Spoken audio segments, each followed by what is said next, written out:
Vous êtes-vous déjà demandé pourquoi Kaido et Barbe Blanche n'ont jamais éveillé leur fruit du démon dans One Piece? Eh bien, Vegapunk a peut-être déjà apporté la réponse.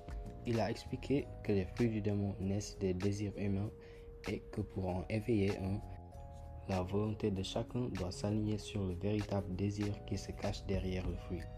Prenons Barbe Blanche par exemple. Il possédait le Gura Gura no Mi, un fruit si puissant qu'on disait qu'il pouvait détruire le monde. Mais cela n'a jamais été sa véritable nature.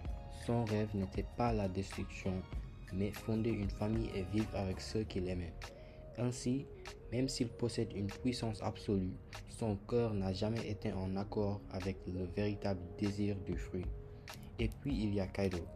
Il possédait le mythique fruit du poisson, le dragon azur, un pouvoir qui représente une divinité gardienne, un protecteur. Mais Kaido n'a pas protégé Wano. Il l'a gouverné par la terreur. Au lieu de devenir un gardien, il est devenu un oppresseur.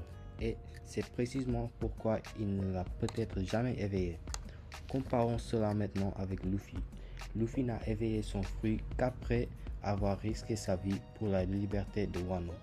Cela correspondait parfaitement au véritable but du fruit du démon Nika: apporter liberté, joie et libération au monde.